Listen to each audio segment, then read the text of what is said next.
Apitou? Vamos ver. Aí, agora sim eu ouvi.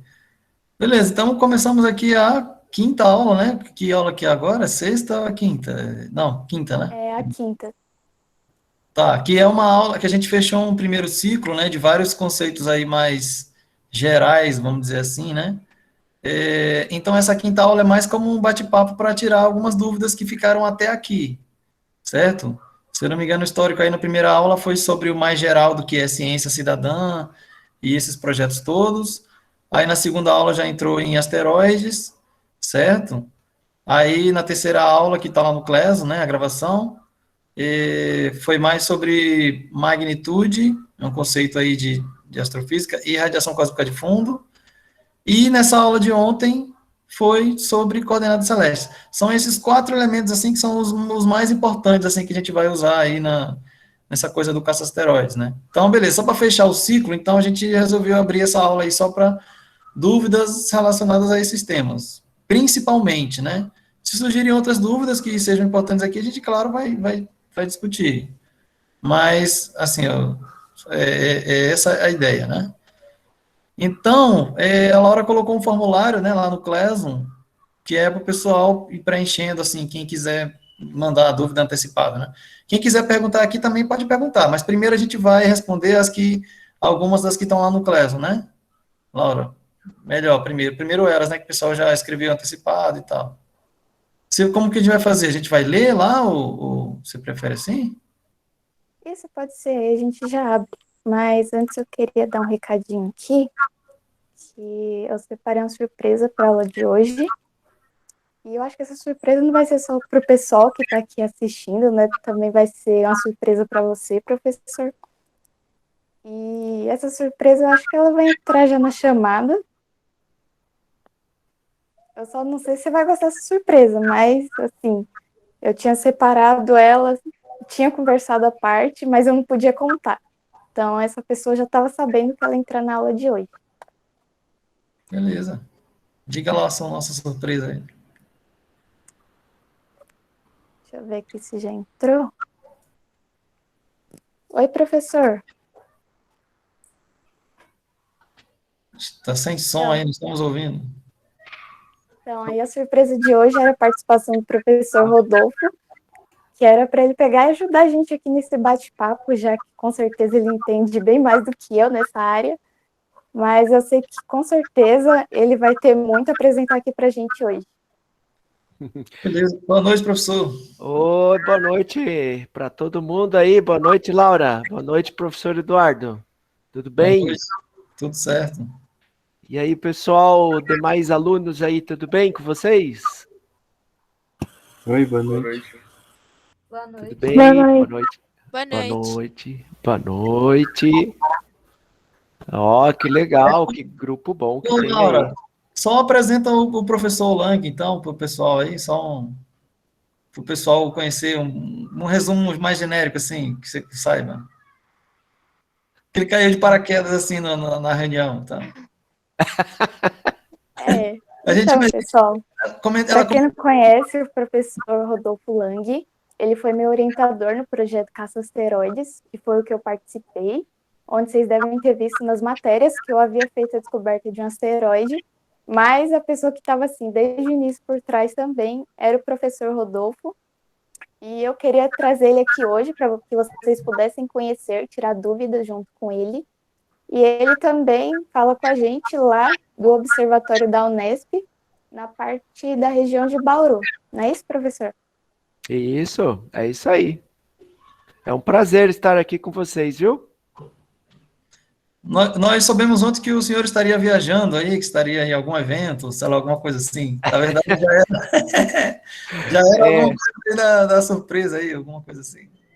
pois Ah, é, então isso aí é arte da Laura, pelo arte jeito, da, viu? arte da Laura, né? Beleza. É, Então, aí só para, não sei se ela já deve ter conversado com o senhor, mas se não, mas eu repito aqui. A gente já teve 4 encontros com o pessoal aqui, né? Na verdade, um, por motivo de saúde, acabou foi meio gravado, né? Mas tivemos essas 4 aulas, vamos dizer assim, E aí falamos sobre alguns temas que a Laura considerou importantes aí em relação ao caça-asteroides, né? E aí hoje, para fechar esse primeiro ciclo aí, seria só mais uma coisa de bate-papo e tirar dúvidas, certo? Tem um formulário que a Laura postou lá na turma Classroom, que ela criou com todo mundo, e esse formulário é para o pessoal, quem quiser colocar algumas dúvidas previamente, já colocaram lá. Ou quem quiser perguntar aqui também ao vivo, todo mundo fica à vontade. Mas só para situar, assim, em que pé nós estamos. Certo? Legal, legal. Seria Parabéns isso. aí pela iniciativa, viu? Ok, agradecemos aí. E aí, assim, a gente fica feliz, claro, o senhor participando aqui com a gente, né, podendo bater fazer esse bate-papo aí e tal.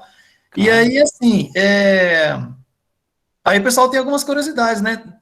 De preferência, a gente até falou isso, né? De relacionadas aos temas dos 4 primeiros encontros, mas se a galera tiver dúvidas mais genéricas, assim, fiquem à vontade para perguntar. Ô, Laura, e aí a gente vai, então, fazer a leitura de alguma pergunta aí? Seria isso, né? Ou o senhor prefere fazer uma explanação geral de alguma coisa, professor? Não, não, à vontade, à À vontade. vontade. Eu estou à disposição de vocês, Ah, vocês então, que sabem. então beleza. Ô, Laura, você quer fazer alguma das perguntas aí? Aí a gente abre uma discussão, o professor comenta, os alunos, a nós também comentamos. Certo, estou à disposição. Qualquer um que quiser fazer alguma pergunta, claro, se eu souber responder, né, na hora. Claro. Sim, sim. Então, eu tô tendo que revezar aqui no computador, porque eu abri aqui o áudio no computador e ele começar a dar eco aqui do celular. Então, teve aqui bastante perguntas aqui no formulário, e a maioria, por incrível que pareça, é sobre o Big Bang. Como a gente tinha falado assim na apresentação, feita aquelas perguntas, né? Para o pessoal se apresentar e falar qual era o tema que eles tinham, assim, tido o primeiro contato, fizeram eles se apaixonar pela astronomia. Então, assim, já era algo um pouco previsível, mas além da Big Bang, tem diversas outras perguntas. Então, em ordem aqui, a primeira pergunta do Cauã Martins, para falar um pouco sobre o Big Bang e as cicatrizes da Lua e o esfriamento da Terra. Certo, então são 3 perguntas numa só, né? Sim. Tá E são de certo. épocas bem longe uma da outra. Aí, tá? Vamos lá, Cauã, vamos lá. O Cauã não tá, né, aqui, mas está sendo gravado, depois ele vê a resposta, Depois né? eu vi, sim. Tá. Então, vamos lá. O Big Bang, então. Ah, Cauã Martins levantou. Esse é o Cauã da pergunta? Cauã. Ele tá assim, é Tá Cauã com assim, K. Oi, não tem o tio ali, Cauã, tá certo. Ô, Cauã, tudo bem, Cauã? É isso aí. Então, vamos lá. Bom, primeiro o Big Bang, né? O Big Bang, então, ele tem uma explicação que a gente encontra nos livros, em apostilas, em vídeos, né? De documentários, tal, inclusive naquela série maravilhosa que é a série Cosmos, né? Ele dá a impressão, quando a gente lê, estuda, que é uma grande explosão, né? Aliás, muitas vezes ele é traduzido assim, grande explosão. E às vezes a gente ouve essas explicações também. Não está totalmente errado, mas quando a gente fala de explosão, o que vem à mente da gente, né? Uma coisa explodindo para todo lado, né? Como se, por exemplo, eu inchasse aqui soprasse uma bexiga, e aí eu enchesse a bexiga, ela fosse enchendo, enchendo, e ela explodisse aqui, né?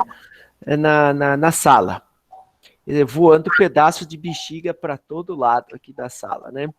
Além das salivas também, né? Ou coisa nojenta, desculpa, não, tem as guspinhas, né? Então, só que não é bem assim que aconteceu no início do universo, viu, pessoal? O Big Bang não foi exatamente uma grande explosão. Por que não? Porque uma explosão dá a entender que é alguma coisa que aconteceu dentro de um espaço que já existia. Né? Igual a bexiga, o exemplo da bexiga que eu dei aqui, né?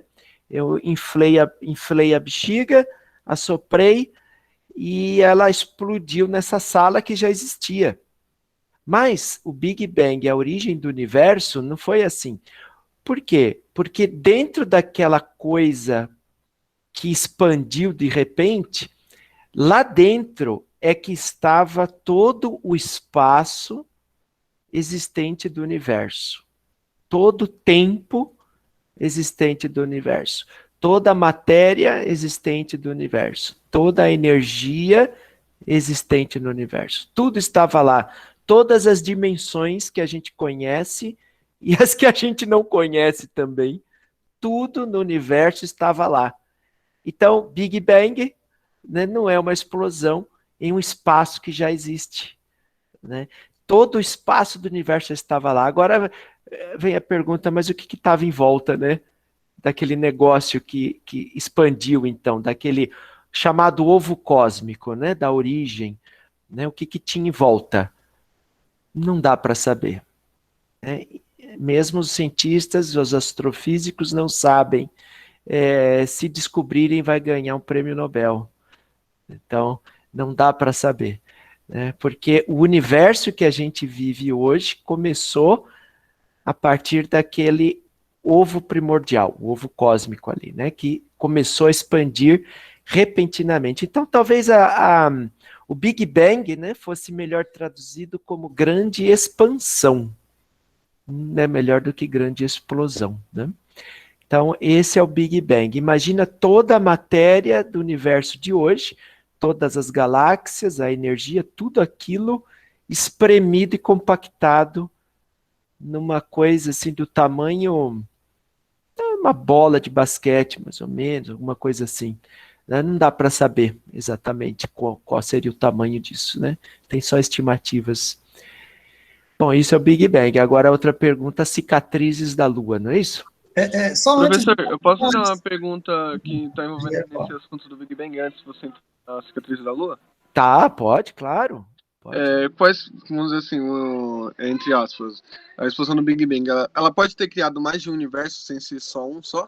Tipo um multiverso, teoria do multiverso.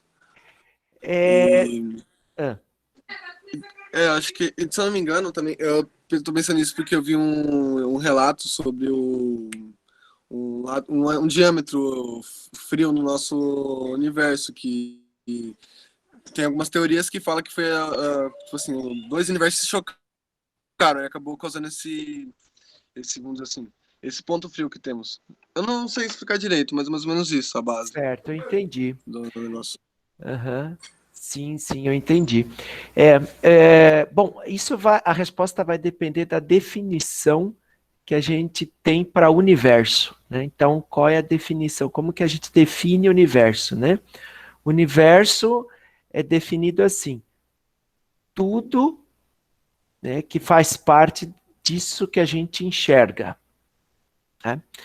Então, se nesse Big Bang aí, né, criasse outro universo que está aqui dentro do nosso, nós enxergaríamos esse outro universo. Então, não seria um outro universo, né? Faria parte do nosso universo, já que estaria aqui. Então, o Big Bang... Seria separado, professor, seria lugares diferentes. Oi? Tipo Não entendi. assim, seria um lugar diferente. Tipo assim, nós temos nossos universos e, tipo assim, eles estariam em outro lugar. Não tão próximo do nosso. Mais ou menos isso. Ou vários, eu não sei. Isso. Eu não sei Imagina... se essa teoria é verdade, não comprovaram ainda. Não tem nada provado. Isso é uma teoria, né? Uma hipótese científica, né? Não tem nada com. A gente não consegue nem enxergar direito o nosso próprio universo, muito menos os outros, se é que eles existem, né?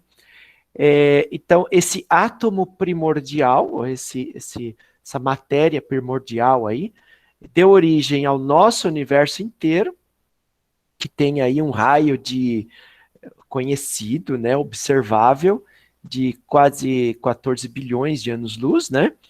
Tá aí o nosso universo. Então, fora, entre aspas, né? Não sei se a gente pode chamar isso de fora, mas existiria talvez outros universos, né? É isso aí que vem a teoria dos multiversos, né? Dos universos múltiplos. Será que, assim como houve essa origem, esse Big Bang, não teve outros Big Bangs, né, em outros universos, né?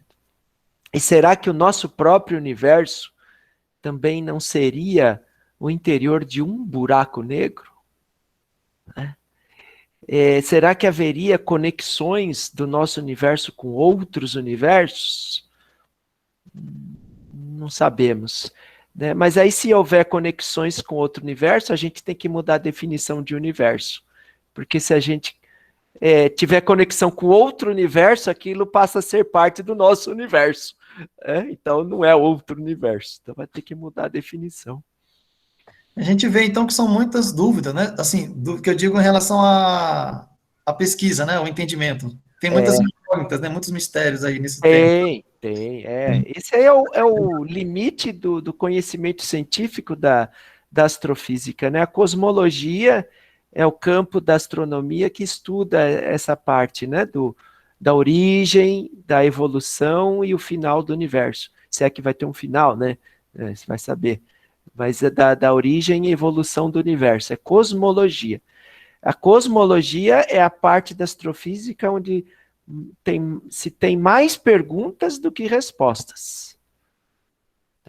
Sim. Lembrando que, assim, um dos temas dos nossos últimos encontros aí, mas esse foi o gravado, né, que não deu para ser, por problema de saúde, não deu para ter no dia.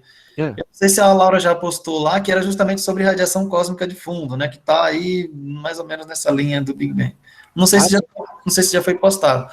Mas, assim, tudo bem, só lembrando, pessoal, tem duas pessoas que levantaram a mão aqui, que antes de responder a outra pergunta, não sei se eles queriam comentar alguma coisa. O Estevam.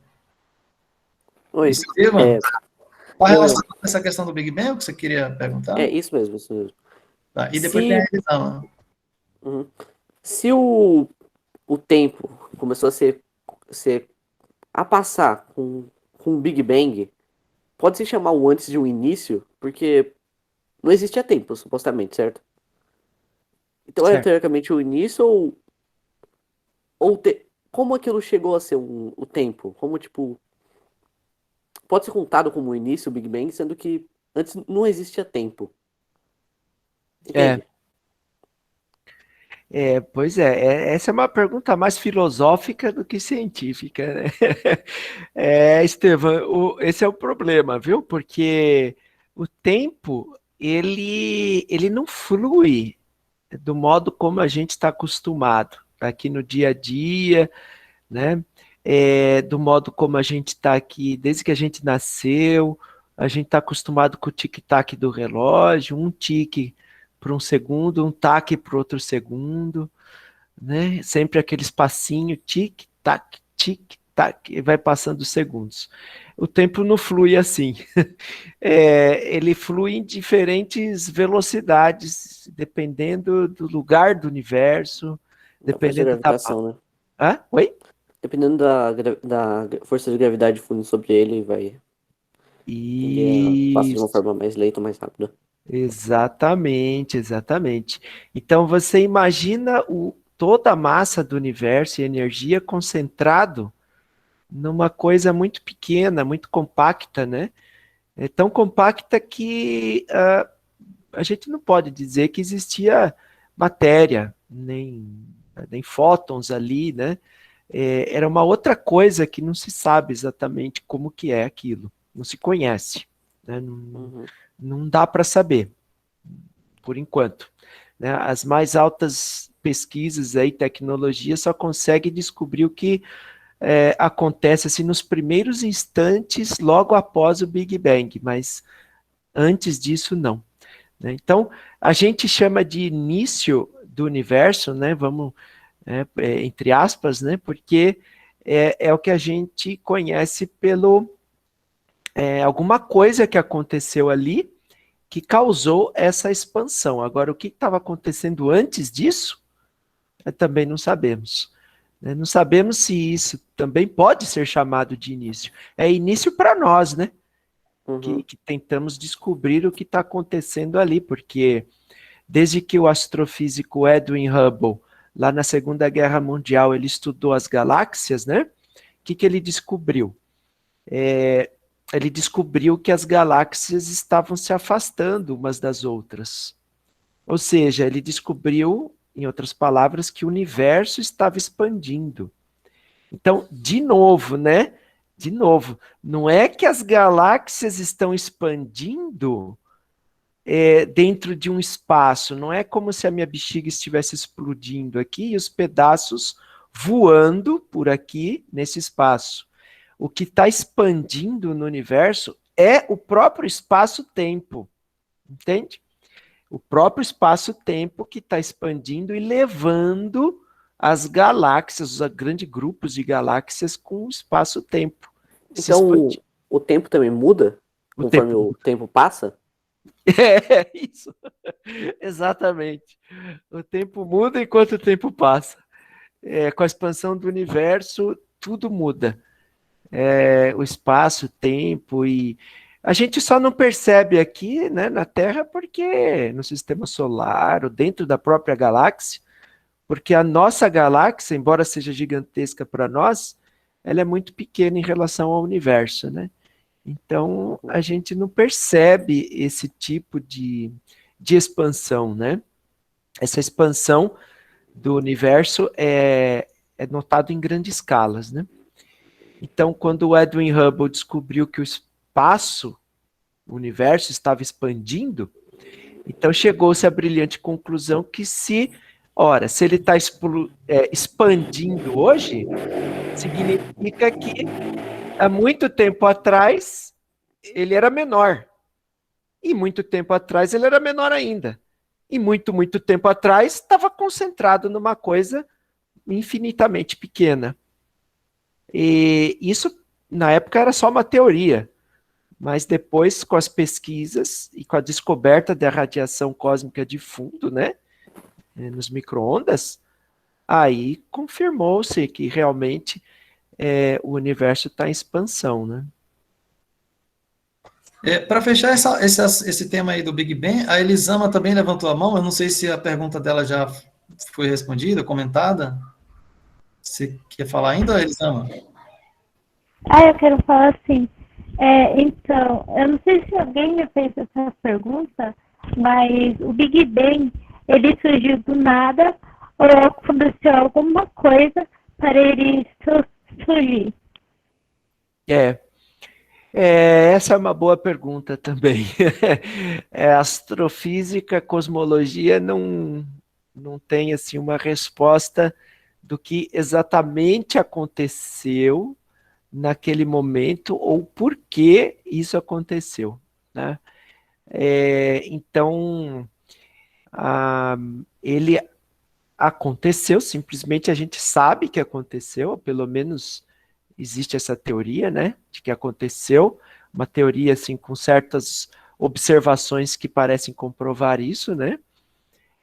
Agora, o porquê ou o que causou isso, né? Ou se isso estava lá paradinho, assim, tudo aquilo, e de repente se expandiu, ou não, ou aquilo não estava paradinho, ou se antes aquilo tudo era um universo, e por causa da gravidade todo o universo encolheu, e agora ele expandiu de novo, que é a teoria do universo universo oscilatório, né?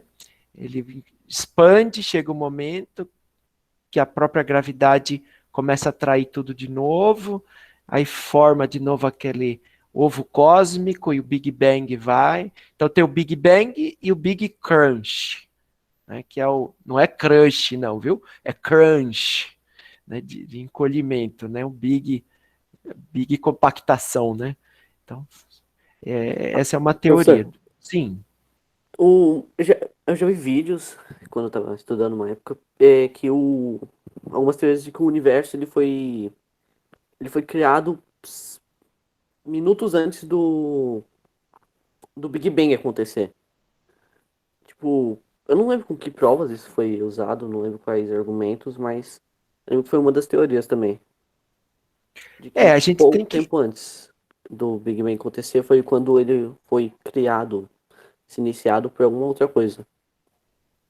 Então, isso daí também começa a ser especulativo, né? Não tem, assim, um estudo mais detalhado, mas o Big Bang deu origem ao nosso universo, né? Então, tudo que a gente conhece no nosso universo estava encolhido ali naquilo que a gente conhece como Big Bang.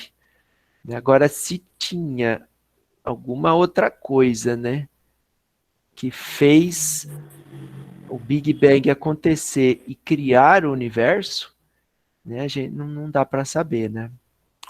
Tem Então, uma agora última coisa, posso falar? Uma última coisinha? por mim pode. Tem, tem, tem uma especulação do tamanho aproximado do universo?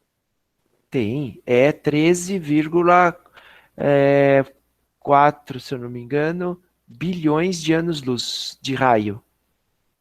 Quase 14, né? 14, arredonda aí para 14 bilhões de anos-luz de raio. Ok, obrigado.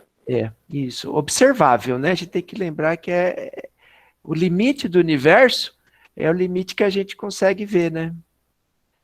E se a gente conseguir inventar algum aparelho, algum telescópio super Master Blaster Ultra Power, né, e conseguir ver mais além do que isso, aí o universo vai ter que aumentar, os livros vão ter que mudar aí o tamanho do universo, né, porque a gente vai ver além disso, né. Beleza, muitas dúvidas aí sobre Big Bang, Opa, esse tema aí sempre pipoca bastante aí na curiosidade geral de certo. todo mundo, né? Até dos Mas astrofísicos, todo né. mundo, sei o que você É, falou, né? Tem mais perguntas do que respostas, né? Muitas vezes. é, Então é tipo, realmente é bastante mistério. Mas tinha para a gente avançar aí, né? Para ver se até o final aqui a gente consegue, que a gente já está se caminhando até para o final, né? Do nosso tempo aí previsto. Mas tinha uma segunda pergunta, né, Laura? Eu nem lembro mais o que era. O que você tem aí o texto, Laura? Eram cicatrizes três aí. coisas, não era que tinha? Lê aí de novo, por favor. Tem, professor, tem 3 pontos. Você quer abrir aqui para a Kimberly, que tinha levantado a mão? Talvez seja alguma pergunta ainda sobre o Big Bang? Ah, tá. Eu ia perguntar se é muito provável de quando ele se expandiu, ele ter voltado de volta em uma forma pequena. E por que ele pode ter feito isso? E como? O volume está um pouquinho baixo para mim. Se eu entendi bem, você perguntou se ele pode encolher também, já que ele está expandindo, é isso a pergunta? É isso. Se ele Ah, pode também, do mesmo jeito que expandiu, se ele pode voltar e como ele faz isso? tá. Boa pergunta, boa pergunta. Ele pode sim, vai depender tudo, se ele vai voltar a encolher ou não, vai depender de toda a massa que o universo tem, né? Então, se o universo tiver massa suficiente para poder atrair tudo de volta novamente. Então, o universo, imagina, no momento atual ele está expandindo, expandindo, mas se ele tiver massa suficiente, né, para que a gravidade somada, né, de toda a massa dele poder fazer com que tudo isso seja puxado novamente, então o que vai acontecer? A expansão vai diminuindo, chega um ponto que ele vai parar de expandir, e aí a autogravidade do universo, né, a gravidade própria do universo, vai fazer com que ele comece a encolher de novo, e aí encolhe tudo no que era antes do Big Bang de novo, né? Ok? Aí o Big Bang volta a acontecer de novo na expansão. Então o universo ficaria, né, ficaria expandindo e encolhendo, expandindo, encolhendo, expandindo, encolhendo. Bom, isso é uma possibilidade. Muito bem, mas e se ele não tiver massa suficientemente grande para isso?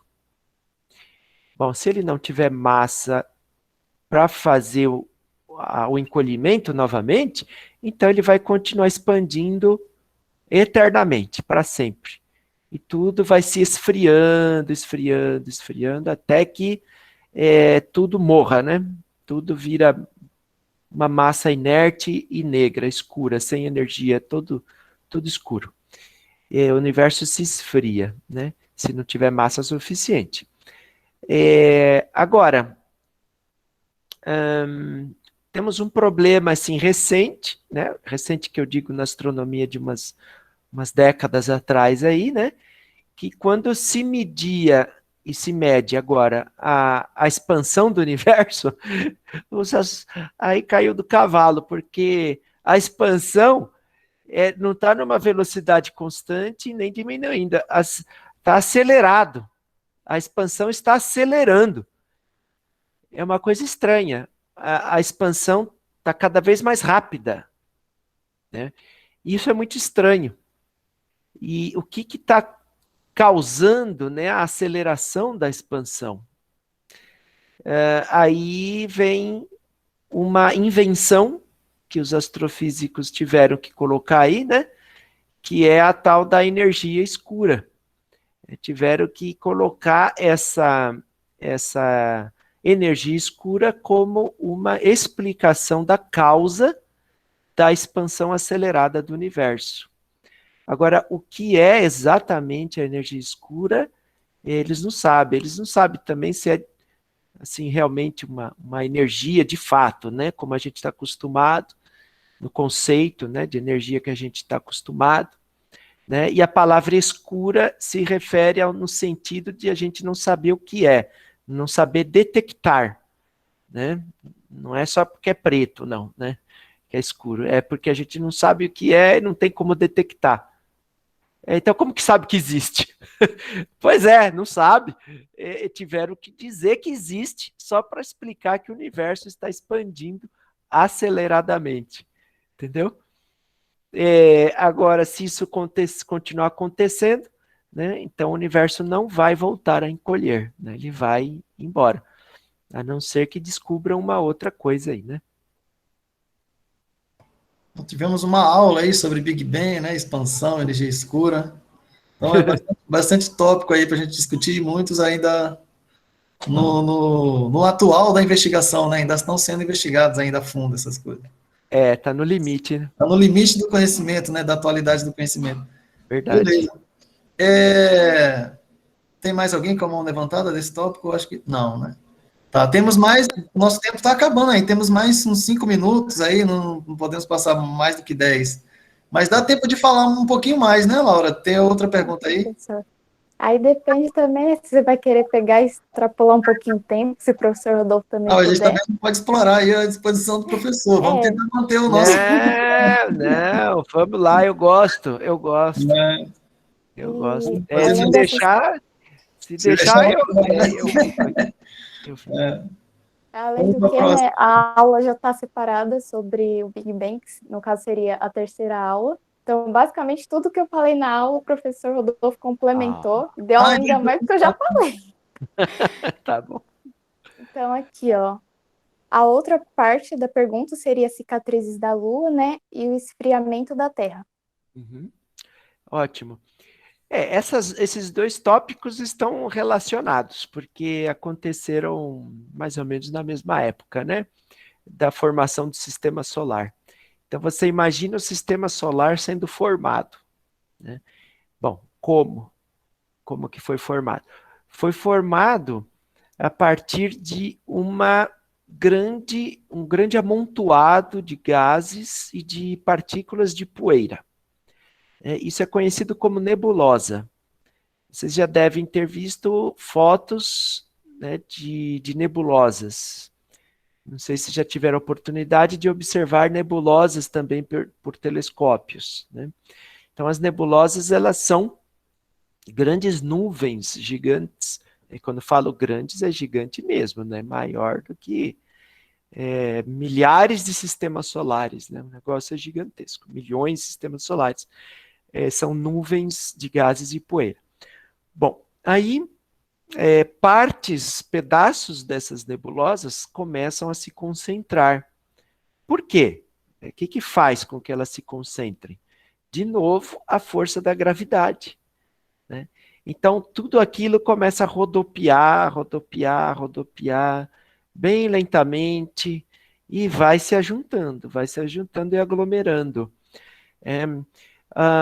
E até que começa a formar no centro disso tudo, né, desse rodopio, imagina então isso rodopiando, no centro vai virar estrela, né, e em volta vai juntar em aglomerados menores, que serão os planetas. Então, tudo isso fica, no final das contas, girando em torno de uma estrela, ou 2 estrelas, depende, ou 3 ou 4, né?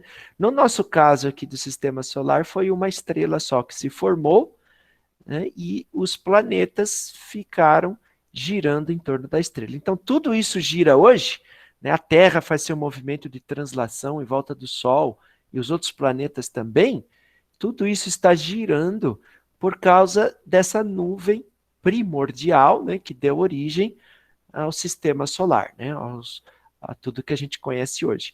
Então, imagina um monte de pedra, de rocha, de poeira rodopiando para tudo quanto é lado, né, há bilhões de anos atrás, né, uns 4 bilhões e meio de anos atrás, tudo isso se juntando. Então, isso vai batendo aqui, vai batendo ali, vai se juntando, uns batem, quebra e se espalha, ou a maioria agora vai batendo e se juntando, vem um outro e vai se aglutinando e vai crescendo de tamanho, né?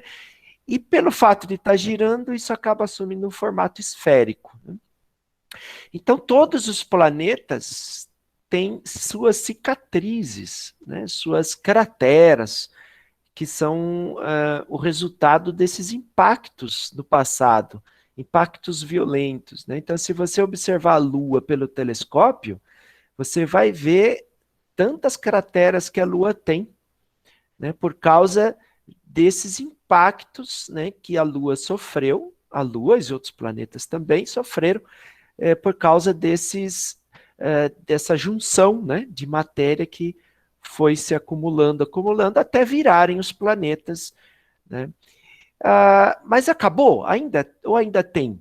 Ainda tem, muita poeirinha, muitas pedrinhas e pedronas, né? Os asteroides, os cometas, né? E pedrinhas menores, rochinhas menores, os meteoroides, eles são ainda o que sobrou, né, da formação.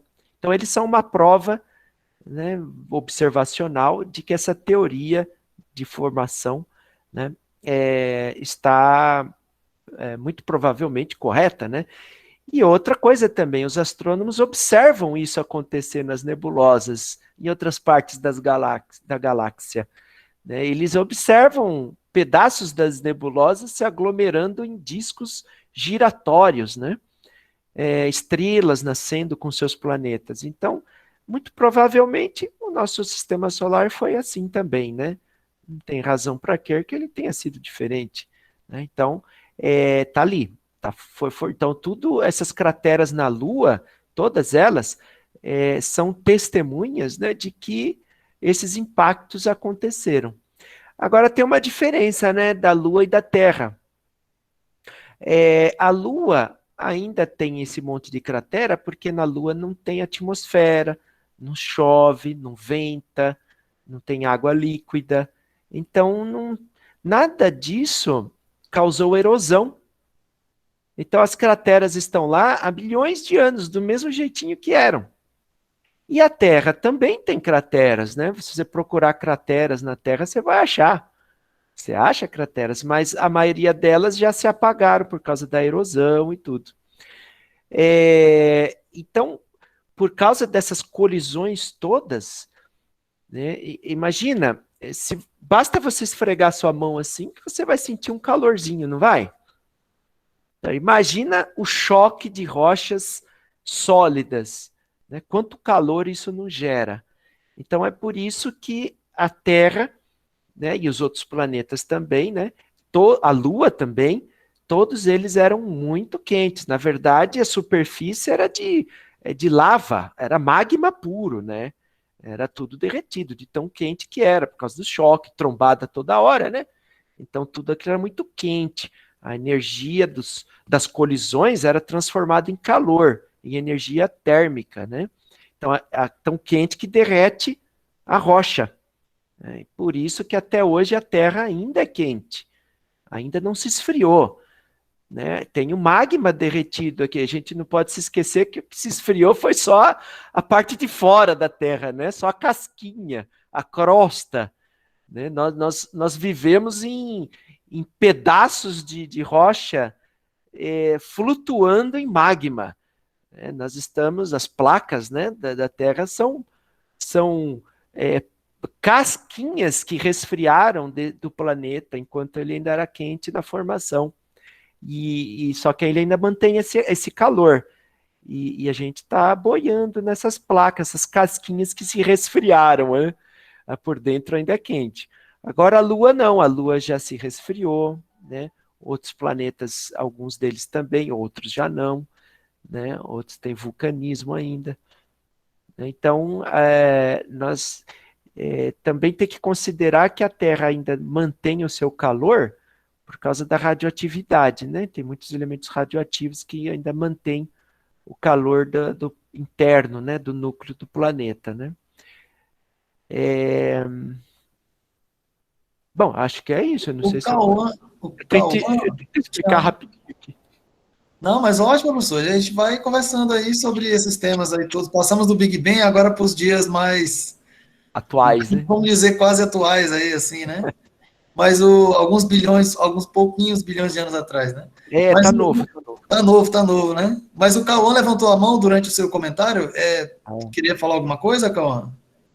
Eu tenho duas dúvidas aqui. Uma é bem complexa, outra eu acho que é um pouco simples. Eu vou começar com a complexa primeiro. Tá. O universo, pelo que eu acabei de pesquisar aqui, ele tem a média de idade de 13,700 bilhões de anos, aproximadamente. E a Terra, Certo. se não me engano, ela tem menos de 5 bilhões de anos. Então, nesse meio curto de tempo, assim, desse período, como que funcionava o universo? Será que os cientistas descobriram alguma coisa? Se outras galáxias, alguma probabilidade de um planeta ser desenvolvido muito melhor do que o nosso ou não? Porque aproximadamente foi muito tempo de desenvolvimento no universo. Sim, foi. Você tem aí 14 bilhões de anos, né? Para o nascimento do Sol, a 5 bilhões de anos. Né? Então, são 10 bilhões, aí, mais ou menos, né, de anos de diferença. As galáxias, elas se formaram a partir no começo, né, a partir da aglomeração das estrelas. Né? Então, as primeiras coisas que apareceram no universo foram os átomos, né? Os átomos de hidrogênio e hélio. Um pouquinho de lítio, né? Mas basicamente hidrogênio, muito hidrogênio, em maior quantidade que o hélio, tá? Mas basicamente o universo era hidrogênio e hélio. E esses átomos se juntaram para formar as estrelas, né? De hidrogênio e hélio. As estrelas, então, transformavam o hidrogênio em hélio, depois o hélio em elementos químicos mais pesados, né? Até que a gente conhece hoje toda a tabela periódica, né? Todos os elementos químicos da tabela periódica foram criados em estrelas.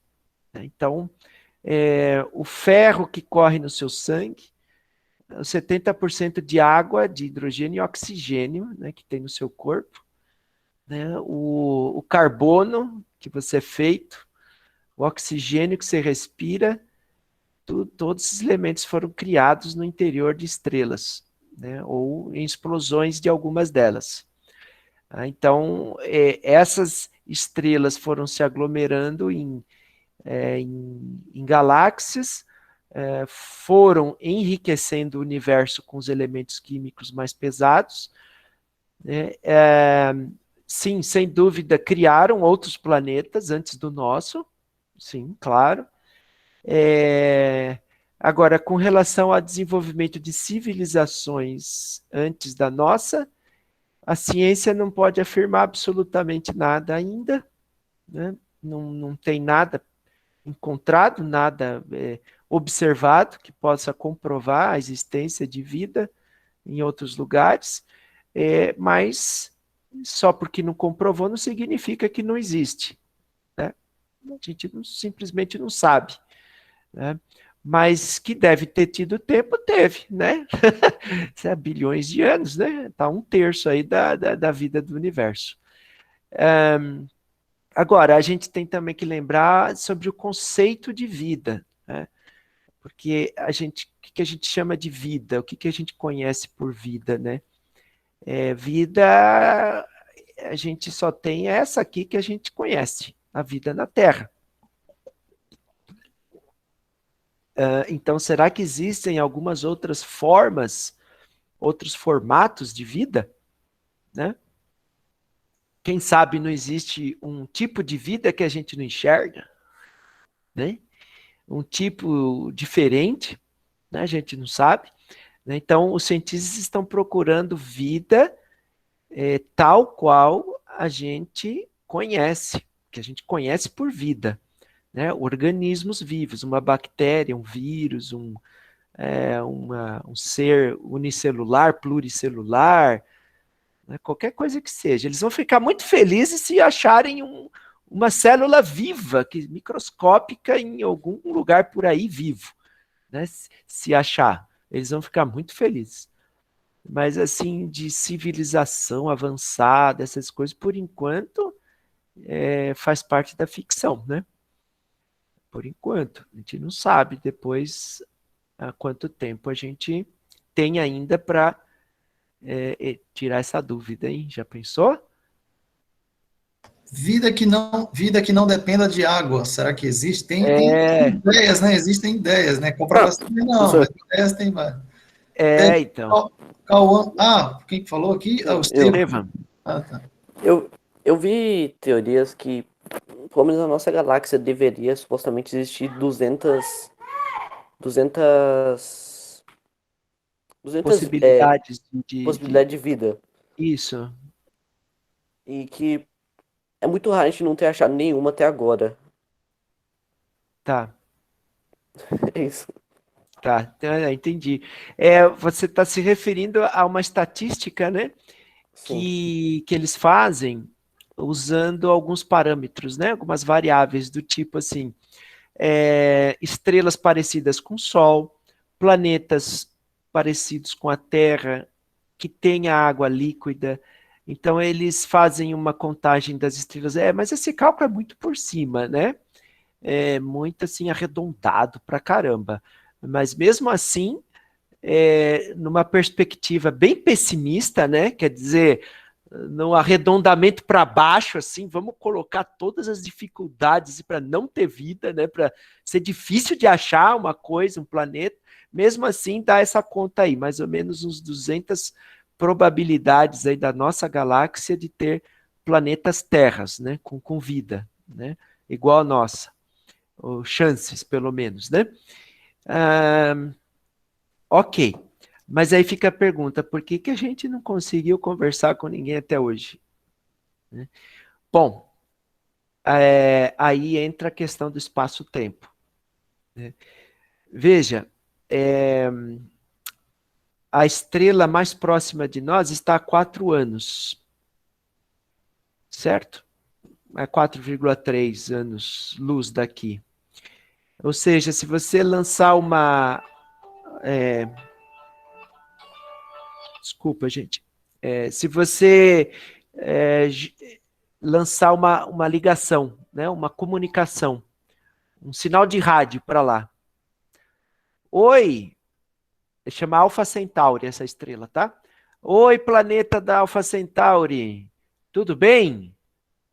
Bom, aí o seu sinal vai viajar à velocidade da luz, né? É uma onda de rádio, é um sinal, uma onda eletromagnética, vai viajar à velocidade da luz, a 300 mil quilômetros por segundo. Parece muito rápido. Com essa velocidade, você seria capaz de dar 7 voltas em volta do planeta Terra aqui, né? 7 voltas em torno da Terra em apenas 1 segundo. É rápido, a velocidade da luz é a coisa mais rápida que tem. Mas, como a estrela Alpha Centauri está tão longe de nós, vai levar, mesmo assim, vai levar 4,3 anos para o seu oi, tudo bem? Chegar lá. Aí ele vai receber lá, né? O seu oi, tudo bem? Aí ele vai responder para você. Oi, terráqueo, tudo bem? Sim, e você? Aí vai levar mais 4,3 anos para o sinal dele chegar até você. Ou seja, 8 anos e meio aí vai, né? Para você se comunicar com alguém em Alpha Centauri, o planeta mais perto daqui. Então, aí você para e pensa, né? Essas 200 civilizações se estão na nossa galáxia, a galáxia tem 100 mil anos-luz de tamanho, de uma ponta a outra. Se eles mandaram algum sinal para se comunicar com a gente, ainda não chegou. E a gente, né? A gente mandou sinal também, mas não deve ter chegado, né? Você tem uma ideia, quem transmitiu assim pela primeira vez um sinal que foi para o espaço foi a abertura do... também tem esse detalhe, João Gabriel.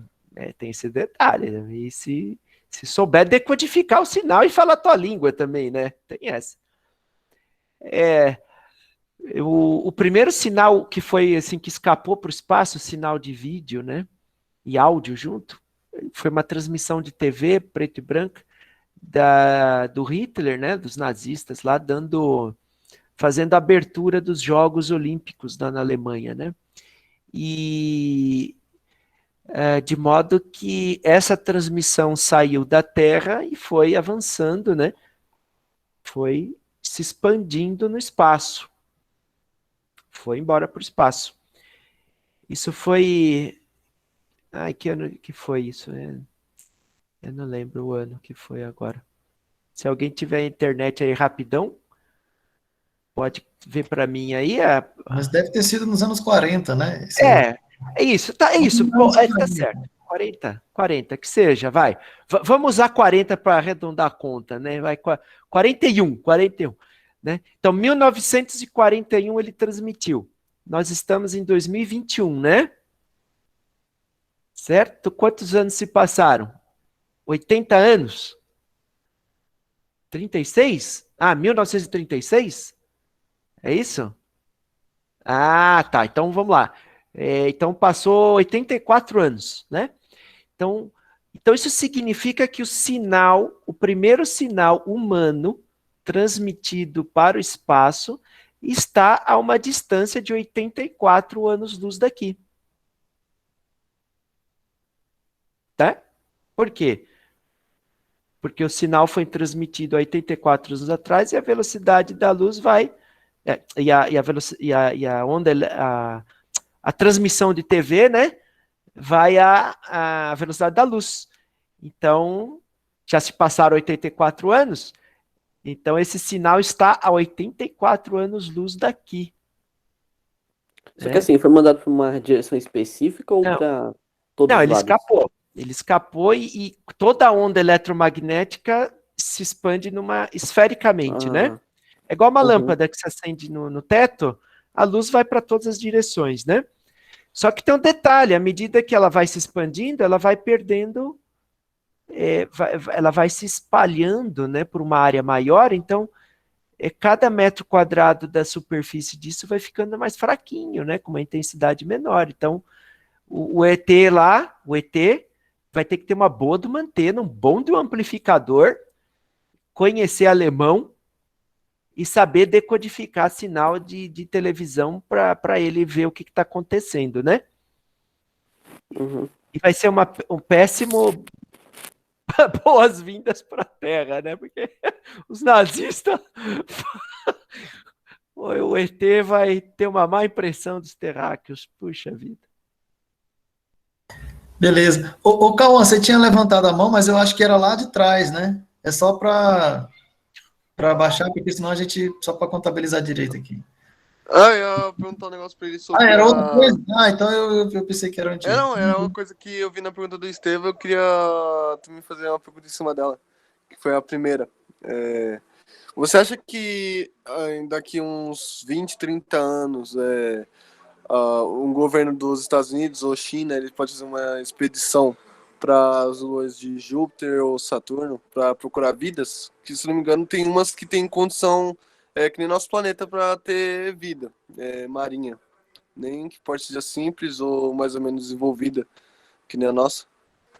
Sim, pode ser, sim. A lua de Saturno, que chama Titã, né? Essa lua tem uma atmosfera, né? É difícil, lua com atmosfera.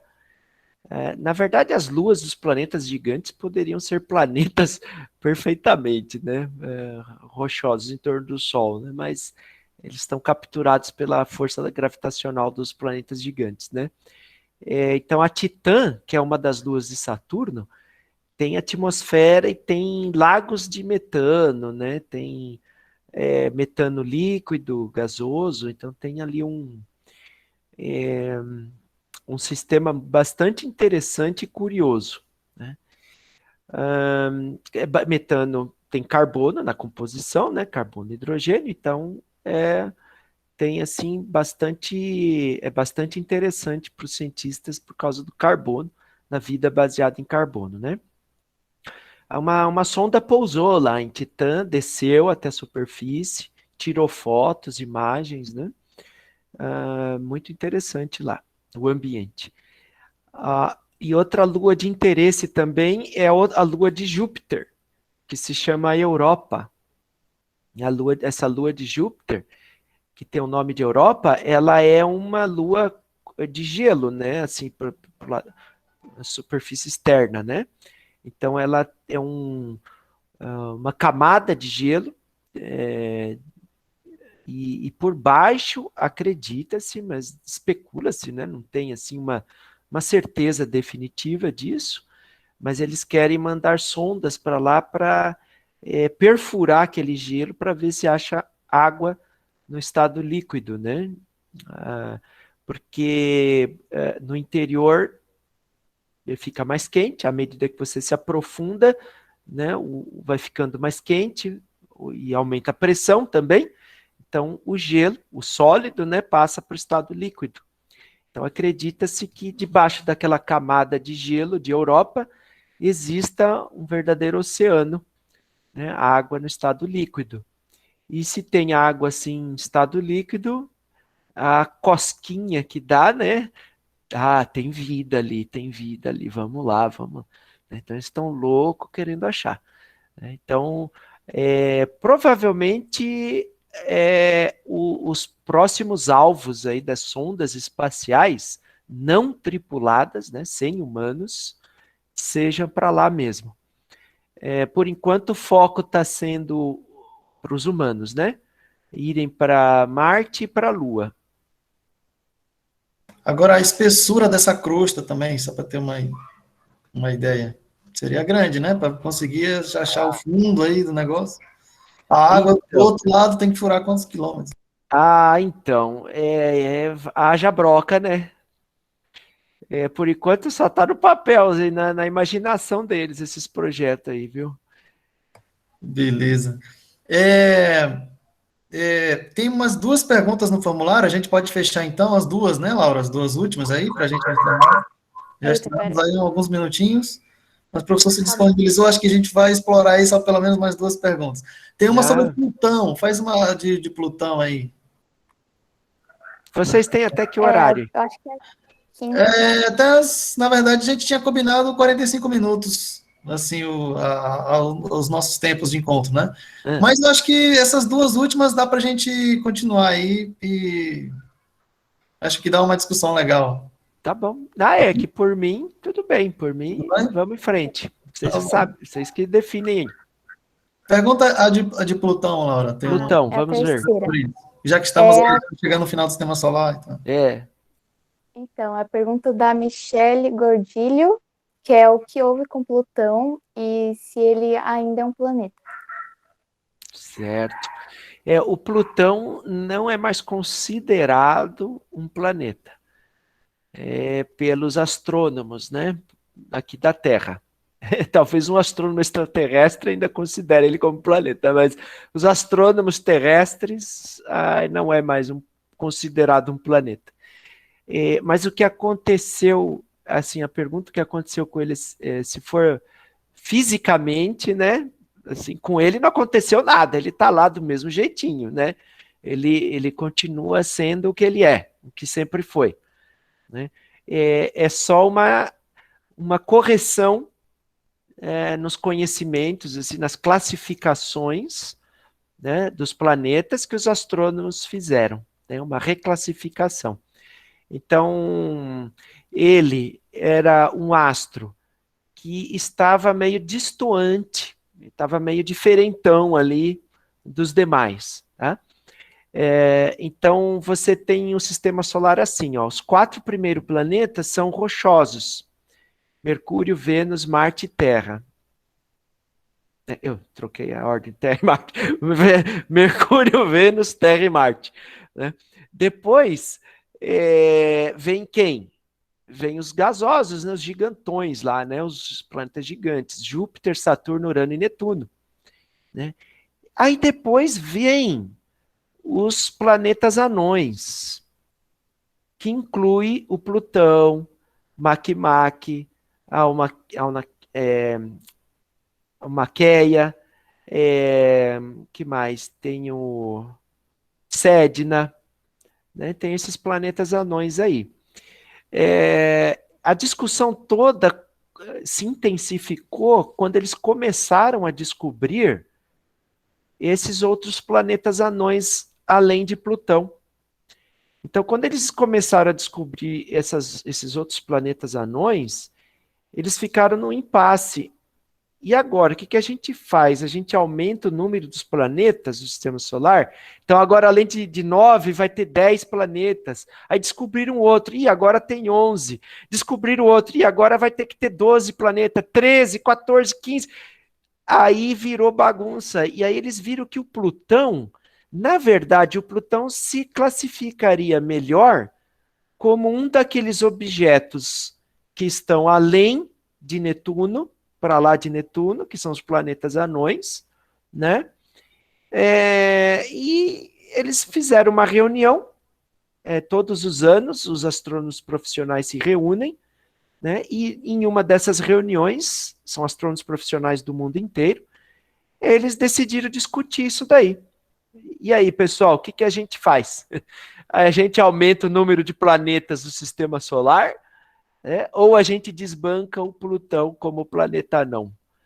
Aí preferiram, por votação, né? Foi por votação, a quantidade de votos foi para reclassificar Plutão como um planeta não.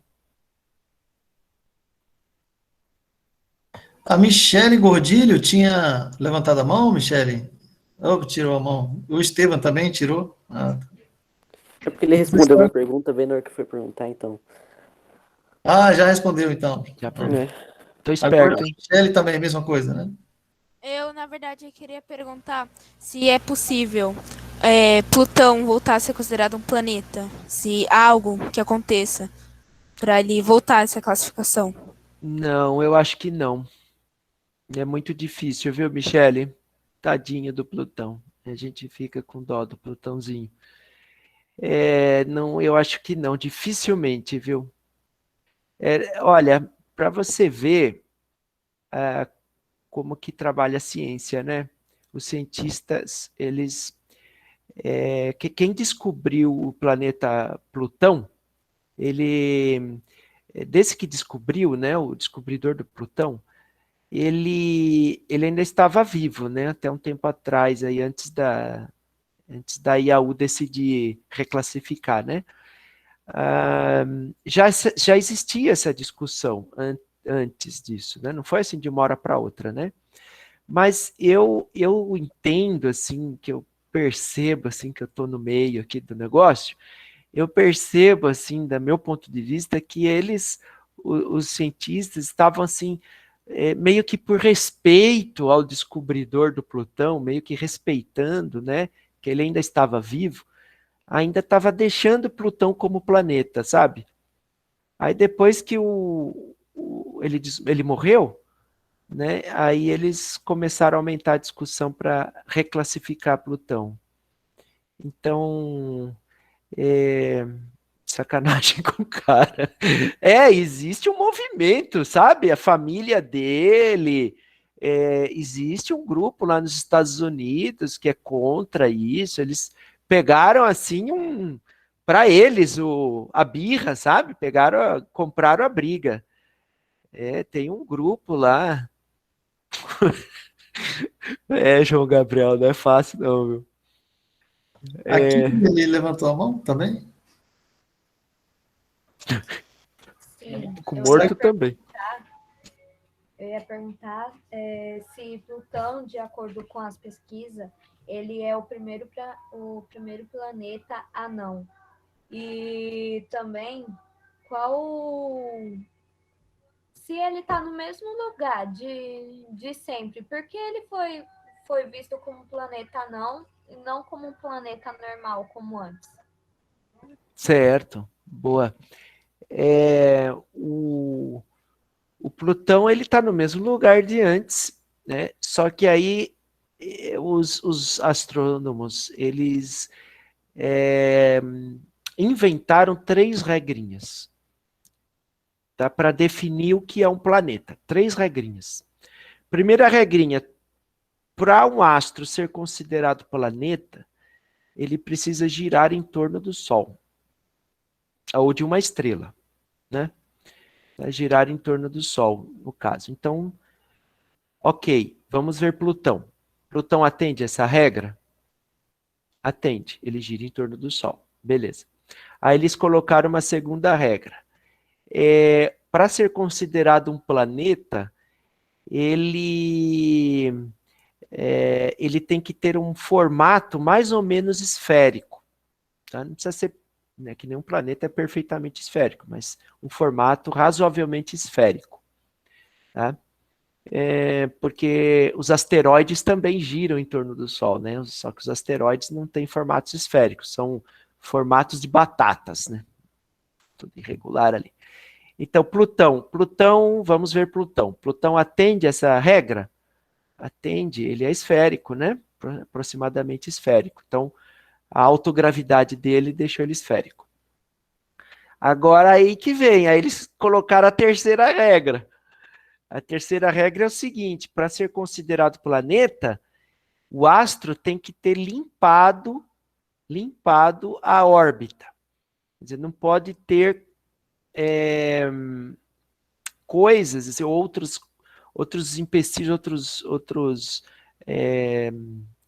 astros, né, assim, na órbita que no caminho, vamos dizer assim, né? Tá? Tem que ter limpado a órbita. Como assim limpado, né?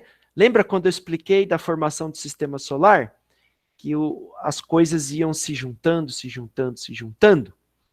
Então tudo que se juntou,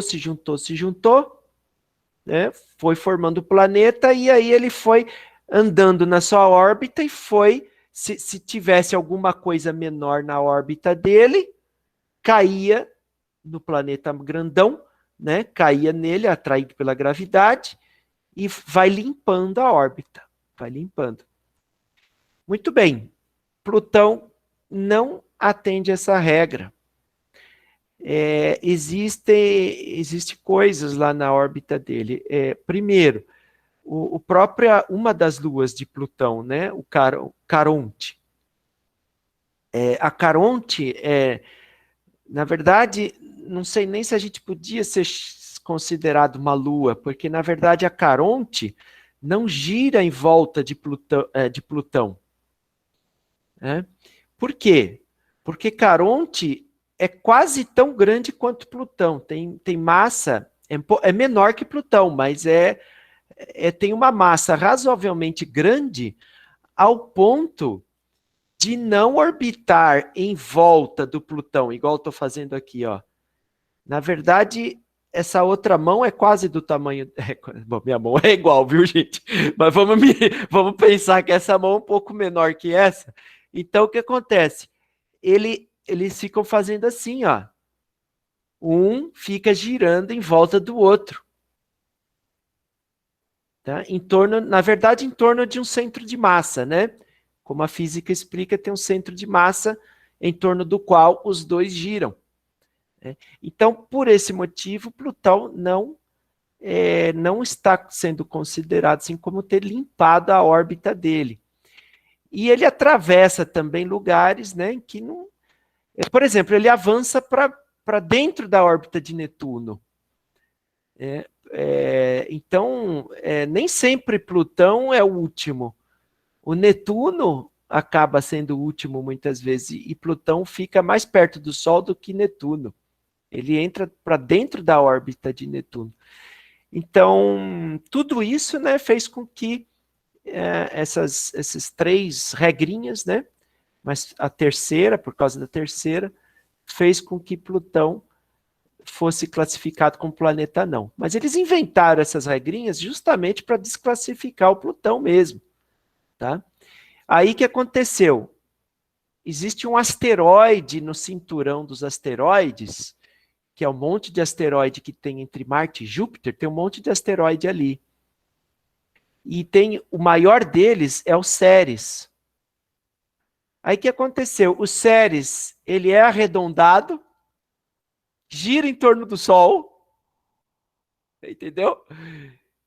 E está lá no meio dos asteroides, não limpou a órbita dele, não é limpa, tem um monte de asteroide lá no meio. Então, ele não pôde mais ser classificado como asteroide. Então, o asteroide Ceres teve que ser reclassificado como planeta não, por causa dessas regras aí que eles inventaram. Aí eles, entendeu? Eles inventam as regras. Então, quem sabe no futuro eles mudam essas regras de novo, né, para melhorar, né? Mas eu acho que Plutão, pelo visto, não voltará a ser planeta, não, porque senão o resto dos planetas anões também terão que ser planetas, né? Aí vai ficar muito difícil para todo mundo decorar os nomes dos trocentos planetas do Sistema Solar, hein? E esses planetas anões tem muitos, né? Por que tem tantos ali ali naquela região, depois de Netuno? Tem. Eles são vamos dizer assim, eles são o que sobrou, né, da formação do Sistema Solar. É o resto, né? São os restos, né? Assim como o cinturão de asteroides. No cinturão de asteroides era para ter um planeta rochoso também, né?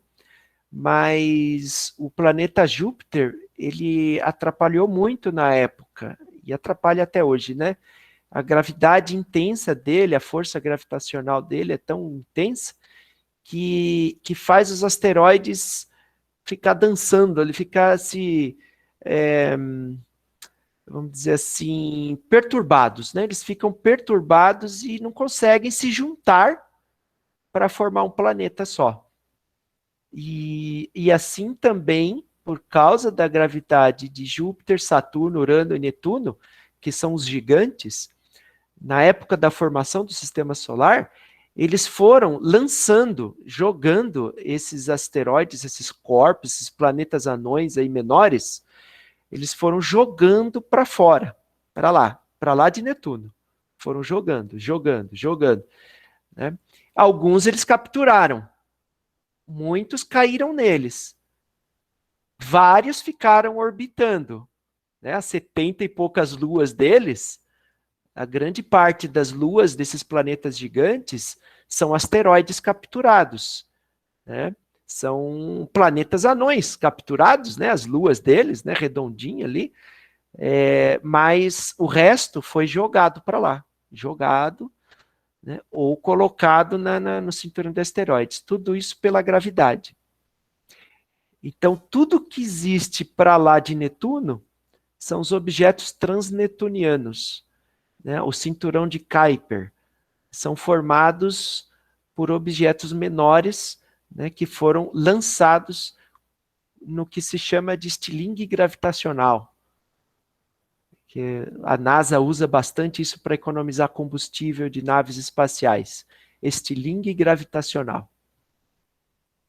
A nave passa assim, pertinho do planeta, mas ela não...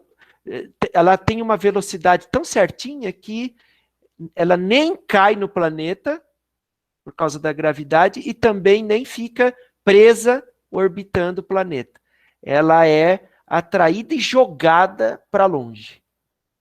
E aí a NASA não precisa nem acelerar o foguete. É tudo pela gravidade. Estilingue gravitacional. Então foi isso que aconteceu nos primórdios, né, na formação do sistema solar. E por isso que se chama limpar a órbita, né, fazer a limpeza da órbita. Aproveitando que está nesse tema aí, só uma pergunta que eu acho que o pessoal acabou, não fez ou esqueceu, talvez. Os cometas, né? Qual a relação dos cometas, como que eles se aproximam assim, dessa história dos asteroides, né? E qual a relação dos cometas com a água dos oceanos que tem aqui na Terra também, se puder falar um pouquinho sobre isso. Certo. Então, os cometas, eles são corpos rochosos também, né? Mas a diferença entre eles e os asteroides, a diferença básica, né, vamos dizer assim, é que os asteroides eles não têm água, e os cometas têm. Né? A água nos cometas fica no estado sólido, né, fica congelada. É a água no estado sólido, é gelo. Tem gás carbônico também congelado, né? Além, falar gás carbônico congelado é meio estranho, né? Porque é um gás, como é que está congelado, né? É melhor dizer CO2, né? CO2 congelado. Gelo seco, pronto, gelo seco. Eles têm, os cometas, eles têm uma mistura, né, de rocha e gelo. E eles ficam, assim, na maior parte, né, a maior parte deles, existe uma região teórica, não foi observada ainda, a nuvem de Oort, né? Não está comprovada observacionalmente a existência da nuvem de Oort, mas ao que tudo indica, ela existe, né? É uma esfera de cometas em torno do sistema solar, né? Bem longe daqui, né? Mais ou menos a um ano-luz daqui ou próximo disso, né? Tá lá os cometas, e às vezes alguns deles vêm em direção do Sol, né?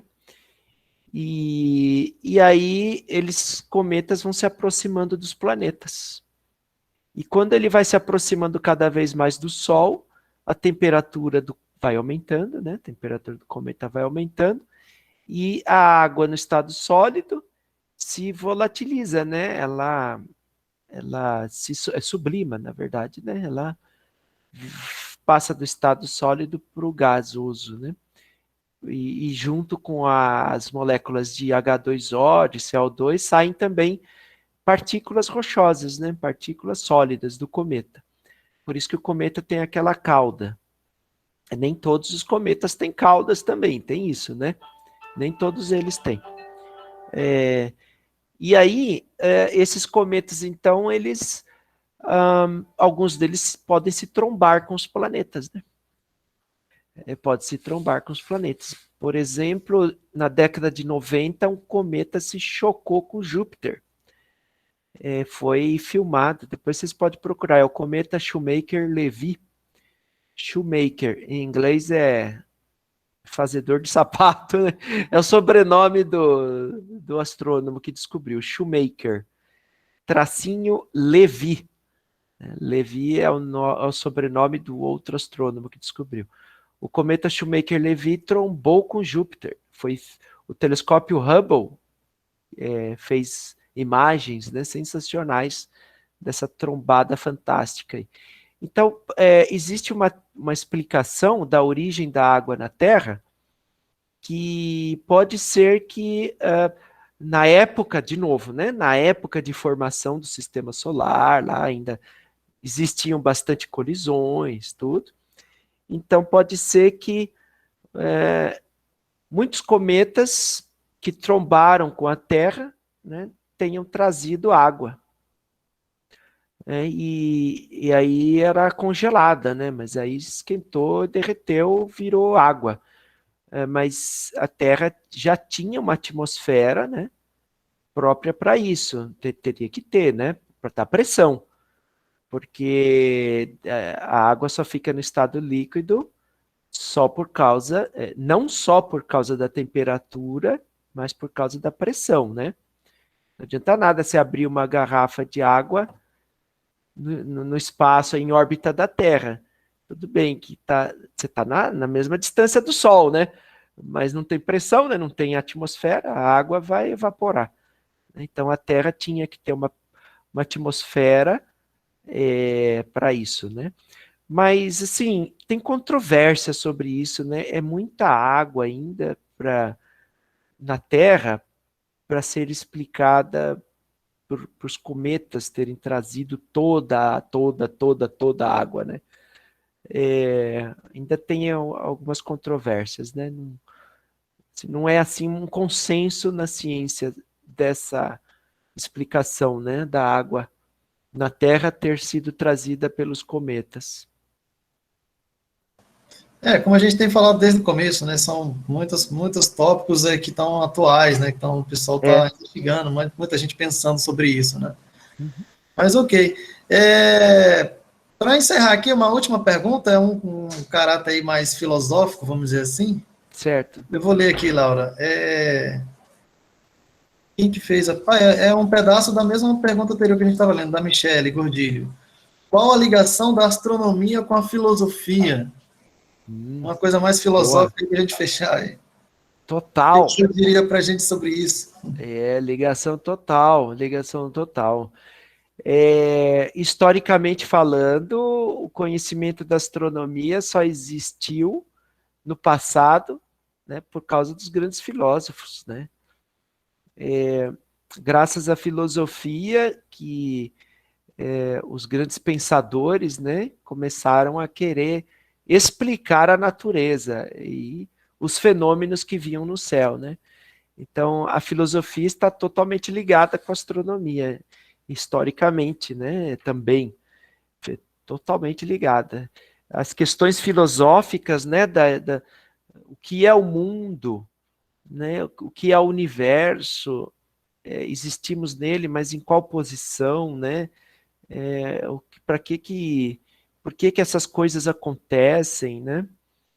É possível prever, né, fazer alguma matemática e prever as posições dos astros, né? Eu consigo compreender o universo, né? O que existe dentro de mim, né? Existiu dentro de alguma estrela do universo, né? Agora, em questões cosmológicas, então, nossa, aí está diretamente ligada com filosofia, né? A cosmologia tem tudo a ver com filosofia, né? Porque, por exemplo, você tem que fazer afirmações na cosmologia de coisas que não existem, né? Porque na astronomia você primeiro observa e depois explica. Na cosmologia você não... muitas coisas você não observa, né? Porque já aconteceram. Você tem que acreditar naquilo e fazer a teoria e tentar por observações, depois confirmar o que você pensou antes, né? A origem do universo, questões de origem da vida, objetivos, né? A beleza do universo, a estética, né? O formato das galáxias que coincidem matematicamente com o formato dos caracóis, das sementes do girassol, né, dos furacões, né, que é o número do, como é que chama? Daquele italiano, Fibonacci. Fibonacci, isso. É, a sequência de Fibonacci, né? Puxa, por que que tudo isso é assim, né? O universo inteiro é regido por 4 forças fundamentais só, né? Tudo que acontece no universo é controlado por 4 forças fundamentais, a gravidade, a eletromagnética e 2 forças que só existem no núcleo atômico, né? Ou no tamanho atômico ali, né? A mesma eletromagnética, né? Tá lá ligando as moléculas. E a gravidade é a força que atua em tudo que tem massa. Quer dizer, todo o universo é controlado por 4 forças. E por que que essas 4 forças têm esses valores? Se você mudar um valorzinho em uma dessas forças, o universo nem sequer existiria. Por que que ele é tão assim, né, matematicamente previsível? Você pode calcular um eclipse que vai acontecer daqui a 1000 anos. Você sabe calcular a data, a hora, o minuto e o segundo que o eclipse vai acontecer. Né? É tudo muito bem... E, ao mesmo tempo, o universo é caótico, né? É fantasticamente energético e violento, né? Com energias assim que vão contra qualquer conhecimento, né? Qualquer concepção que a gente consegue conceber, né? A imensidão de tamanho do universo, do tempo do universo e da energia de tudo isso, né? Dá para refletir muito filosoficamente falando aí. Então tem muita filosofia, né? Muita Coisa. Certo. Então a gente encerra aqui as perguntas, né, por aqui. Esse encontro acabou sendo o dobro do tempo, né? Valeu, em relação ao tempo, valeu por 2, né? Em valor, valeu muito mais que isso. Claro, essa discussão aqui foi bem rica, né? Tá gravado aqui, porque como foi uma aula extra, porque aí eu acho que algumas pessoas acabaram não podendo estar aqui, mas está sendo gravado, vai ser disponibilizado para todo mundo. Beleza. Certo? E aí, como comentário final, queria só fazer mais uma pergunta, é que assim, a gente está fazendo esse mini curso com alguns conceitos de astronomia e tal, mas já pensando no caça-asteroides aí, numa próxima campanha, quando tiver, a gente conseguir fazer um grupo Vieira, né? O Vieira é o nome da escola, José Vieira, né? Para a gente poder participar. Esse seria o objetivo mais imediato, né? Mas o objetivo mais, assim, mais genérico, longo prazo, vamos dizer assim, seria formar um grupo mais fixo de estudo de astronomia, né? Tem até um termo que eu vi no seu livro lá, o JEDI, né? Grupo de estudo como é que era? Grupo de estudo e divulgação da astronomia interdisciplinar. Isso, é isso mesmo. Então, a nossa intenção seria fazer esse JEDI Vieira, né? Então, assim, como uma última pergunta, só até como motivação para o pessoal aqui, já que o senhor tem bastante experiência, assim, coisas relacionadas a esse tipo, lá em Bauru, ou talvez em outros lugares também, de que atividades a gente pode desenvolver dentro de um JEDI na escola, né? Tem essa coisa do caça-asteroide, da Laura, né? Teve toda essa repercussão, que já é uma coisa já sensacional para a gente fazer e tal. Mas, vai ter uma aula ainda antes do final do minicurso, né? Que são 8 aulas, nós estamos na 5ª. Alguma coisa de astrofotografia também, para a gente tentar discutir para o pessoal. E, assim, coisas que você imagina, assim, um bate-volta rapidamente, que a gente poderia fazer a longo prazo, assim, num grupo fixo de JEDI Vieira. Ótimo. Olha, tem... Para empolgar o pessoal aí, para incentivar o pessoal. Opa, claro, vamos lá. Olha, tem muita coisa que dá para fazer, viu, de astronomia, muita coisa. Eu sugiro que vocês sintam com a própria turma, né, o que eles mais mais eles vão gostar de fazer, né? Pode ser que a turma goste, por exemplo, de fazer o caça-asteroides, né? Tenta, né? Faz aí um caça-asteroides, faz um grupo com o Vieira aí, a Laura comanda o grupo aí, né? Faz o contato lá com o IASC, abre uma turma no Vieira, e só que assim, né? A Laura conhece como é que é. Não é todo mundo que vai gostar, porque, né? Tem que ligar o computador, tem que ficar olhando aquelas imagens e essa é uma coisa muito repetitiva. Tem umas regrinhas ali que você não entende por que puseram aquilo, né? Mas enfim, a gente segue aquela regrinha do software lá, né? E tudo bem. Mas o emocionante é que é possível achar o asteroide, né? E mesmo assim, o asteroide que você vai achar é um pixel preto lá, um pixel que male se mexe lá não é tão assim, para quem não conhece, né? Não é do tamanho de um planeta, não, né? Não. Por exemplo, se eu mostrar isso para minha mãe, ela, o que é isso, esse trocinho aí? Que porcariazinha é essa aí, filho? Sai para lá, vamos comer aqui que você ganha mais. Então, não, assim, não é todo mundo que vai gostar. A Laura sabe do que eu estou falando, né? Então, tenta, né? A minha proposta é assim: tenta, faz e sente. Aí gostou, legal, então faz outro, né? Aí, se não gostou, parte para outro tipo de atividade, né? Tem outras atividades que dá para ser feita. Por exemplo, vocês participam da Olimpíada, da OBA? A gente participou a primeira vez agora, né? Mas assim, foi meio que em cima da hora as inscrições, mas o pessoal até que foi bem para quem foi pego de surpresa, assim, né? Tá. E Legal. tivemos 2 alunos que se classificaram para as seletivas. Aí vamos continuar estudando com eles aí como é que vai ser. Mas isso. teve o Mobfog também, o pessoal lançou diversos foguetes, eu ainda estou preenchendo os dados lá. Alguns passaram de 100 metros um pouquinho. Então, assim, para quem foi pego tudo na surpresa, em cima da hora, eu acho que Tá bom foi um demais. desempenho bom demais, assim, tipo, é um grupo bem legal para a gente tentar fazer aí Então, um fixo. essa é outra coisa que eu sugeri. Junta o grupo, né? Aí também não é todo mundo que vai gostar, mas a minha sugestão é ficar resolvendo exercícios da OBA, né? Das Olimpíadas anteriores, né? Então, e tá tudo disponibilizado lá no site, tem resolução, tudo certinho também, tá? Então, o que é? Como se fosse um grupo de estudos preparatório para a OBA, para a Olimpíada. Aí, quando chegar em maio, que é o mês da prova, né? Vocês estão, afiadíssimo lá. Então, isso é para quem gosta de resolver exercício, fazer conta, tal, querer, assim, quem gosta de se classificar em Olimpíadas, né? Se destacar. Então, quem tem esse perfil vai gostar de se esforçar com isso, né?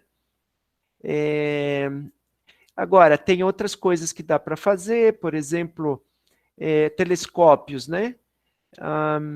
Se vocês não têm um telescópio, tentar arrumar um para fazer observação da Lua, mas não só entre vocês, né? Fazer atividades públicas, quando a pandemia acabar, né? Obviamente, né?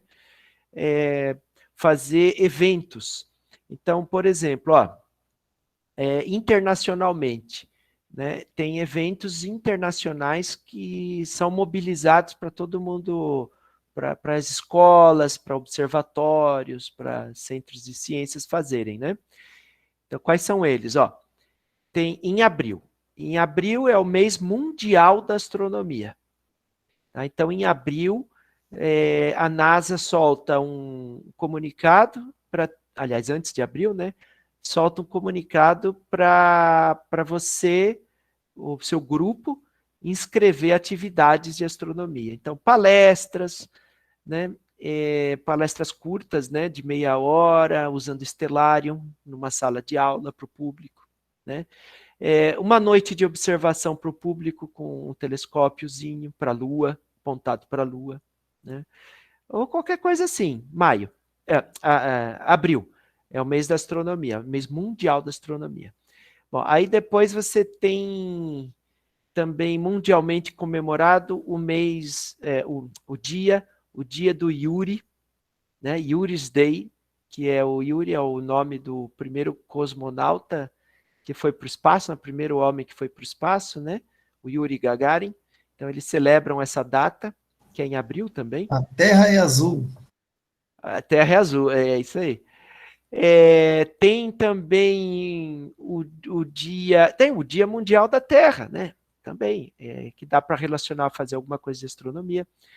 Em dezembro, dia 2 de dezembro, é o Dia Nacional, aqui é no Brasil só, né? Dia Nacional da Astronomia. Também muitas instituições são convidadas para fazer eventos assim, públicos, né, de participação. Em outubro, tem a Semana Nacional de Ciência e Tecnologia, que também tem a Semana Mundial do Espaço, né, Semana Mundial do Espaço, é um evento internacional. Em outubro também tem o Noite Internacional de Observação da Lua, coordenado pela NASA.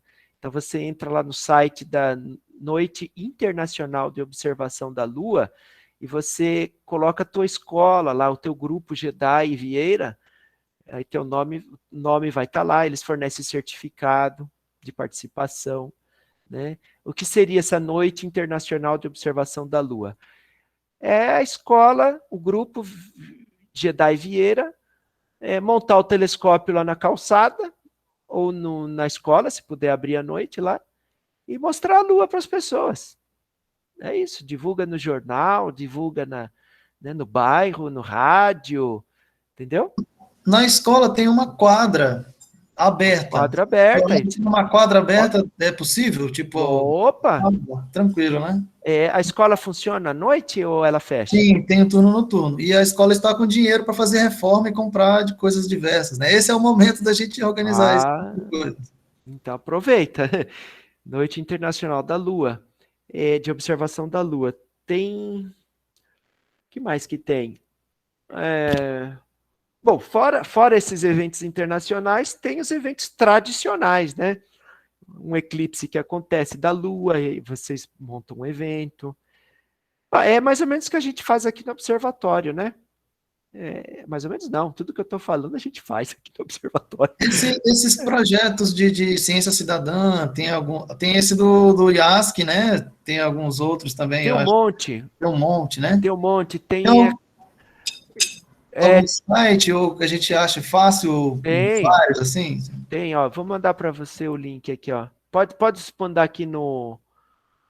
como é que fala? Aqui no chat?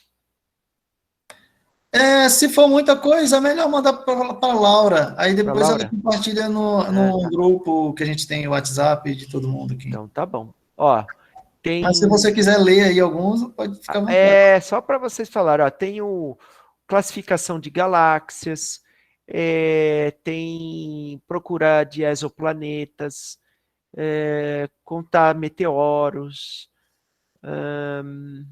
da Lua, monitoramento da Lua. Aí tem de radiotelescópios, projeto 7, que é busca de vida inteligente. Tudo, assim, a maior parte da NASA, viu? Eu vi alguma coisa no Brasil. Não, no Brasil acho que não, deve ser um grupo até maior. Bramon. Bramon. Você já viu? Conheço, a gente faz parte da Bramon aqui. Isso faz também aí? A gente faz parte, é uma câmera apontada para o céu que fica monitorando meteoros. No Jedi Vieira, numa escola, seria viável fazer? Sensacional, louco. Muito viável. Tem que ter um computador, né? Computador dedicado, não precisa ser um computador de última geração, pode ser um computador simples. Você instala uma câmera, aí a câmera sim tem que ser especial, mas não custa muito caro. Assim, padrões, né? De verba escolar, né? Uma câmera, assim, parece uma câmera de vigilância, só que em vez de estar apontado para baixo, está apontado para cima. E ela fica ligada direto, e o computador ligado direto também. E ela fica registrando os meteoros da noite. E aí dá para fazer um estudo dos meteoros com isso daí.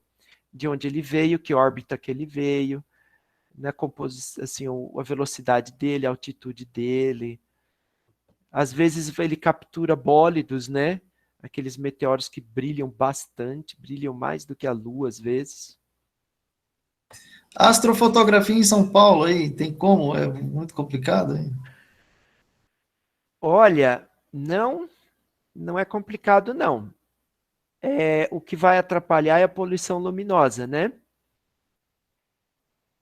Você vai ter muita luz na cidade, mas, ultimamente, com as câmeras de celulares, assim, atuais, que o pessoal anda comprando por aí, eu ainda não comprei, não, mas o meu ainda é um Motorola E4, vagabundinho, não dá para fazer, mas tem gente aí que tem uns celulares assim com câmeras que dá para fazer astrofotografias sensacionais, mesmo na cidade, viu? Dá para arriscar. Eu recomendo. Eu acabei de mandar para o WhatsApp da Laura um livrinho, uma apostilinha da NASA explicando como usar celular para fazer astrofotografias. Perfeito, então só com o que o senhor já falou aqui, já tem mais de 10 já, só para o pessoal ter uma noção do tanto de coisa que dá para fazer legal, assim, na escola, né? O professor aqui que está com a gente tem muita experiência nisso, então já faz lá em Bauru com o pessoal dele lá, com a escola, com a universidade. Então, muitas dessas coisas a gente pode tentar aí se organizar para ver se a gente começa a fazer. Então é isso, pessoal. Posso dar mais uma sugestão? Diga. Olha, é uma coisa assim extremamente importante. É a divulgação científica, né? Para a população, para o público mesmo. Então, se o seu grupo de astronomia puder abrir as portas para o público, sabe? Se a escola não permitir abrir, pelo menos montar lá na frente da calçada um telescópio, né? Quando puder, para mostrar a Lua na fase crescente, sabe? Na Lua crescente. O pessoal fica maravilhado com as crateras da Lua. Os anéis de Saturno, nossa, as pessoas, muda a vida das pessoas, quem observa os anéis de Saturno, as crateras e montanhas da Lua. E em São Paulo, não precisa, pode, debaixo da poluição luminosa mesmo, o telescópio mostra muito bem a Lua e os planetas, né? Dá para mostrar, assim, Saturno, Júpiter, perfeitamente. Então, o senhor sugere até na porta da escola, daria para fazer, que essa escola fica numa avenida, assim, né? Uhum. Mas há casos assim, o pessoal faz na porta da escola mesmo, né? Porta da escola, ou às vezes na praça, a gente faz numa praça aqui em Bauru, às vezes. Uma praça, né? A gente leva os telescópios na praça, pede para, assim, uma ajuda no policiamento, né? Sim. Na segurança e tal, e na prefeitura ajuda. Tem uma praça perto da escola mesmo. Então, aí que legal. Legal. A gente chama isso de astronomia na praça. Astronomia na praça. Astronomia na praça. Bem assim, original. Astronomia na praça. Aí você, já pensou, você espalha isso, divulga, vai encher de gente aí na praça para observar a Lua pelo telescópio. Pracinha tem coisa de skate lá, essa praça aí. Ah, pronto aí. Essa aí já é perfeito. Aí vocês colocam uma plaquinha, né, do grupo aí de vocês, um logotipo, alguma coisa assim, né? Jedi Vieira, alguma coisa. Inventa um logotipo legal, bonitinho. Aí passa para fazer divulgação, né? E futuramente, quem sabe, né? Uma coisa que precisa muito, que é muito importante também, é a formação dos professores. Né? Por exemplo, criar criar cursos, né? Mini cursos rápidos, ou mesmo apostilinhas, ou atividades práticas de astronomia para os professores. Sabe, os professores não aprendem astronomia na formação deles. Não, eu mesmo só me empolguei mais com o curso que eu fiz no ano passado, do Astronomia para Docentes, do João Steiner, que até faleceu no ano passado, né? Então. Aí eu fiz esse curso e aí eu estou tentando trazer essas coisas lá que eu estudei lá para a escola, né? Mas realmente, essa questão da formação é bem importante, né? Porque aí o professor tem ferramentas e se motiva também a levar adiante o que ele aprendeu. Isso. Né? Então, aí quem sabe, né, o Jedi aí cria cursos, né, para o público mesmo, de astronomia, né, mini cursos para professores e tal. É isso. É legal. É isso aí. Beleza, então, pessoal, a gente encerra por aqui, né? Agradecemos aí a presença ilustre aí do professor Rodolfo Lang. Eu que Muito agradeço. obrigado aí pela colaboração, pelas sugestões, por toda a discussão produtiva aí, né? Bastante coisa que a gente discutiu. E é isso, a gente vai tentar fazer aí, seguir alguns desses conselhos que o senhor nos deu aí. Vamos tentar desenrolar essa questão desse grupo de astronomia. E se precisar, a gente pede aí uma ajuda, aí, uma consultoria, se surgirem problemas aí no caminho, né? É isso, muito obrigado aí ao senhor e a todo mundo aqui também que está assistindo a gente. Opa. E é isso, nos encontramos aí o pessoal agora essa semana que vem, né, Laura? Tem ainda essa semana não, né? Não, tô esquecido aqui do cronograma. Mas de qualquer modo a gente vai estar... Tem uma aula ainda amanhã, depois é só na semana que vem para fazer o fechamento. É que essa de hoje foi uma extra, né? Beleza, então é isso, pessoal. Boa noite a todos aí. A gente encerra esse nosso quinto encontro aí,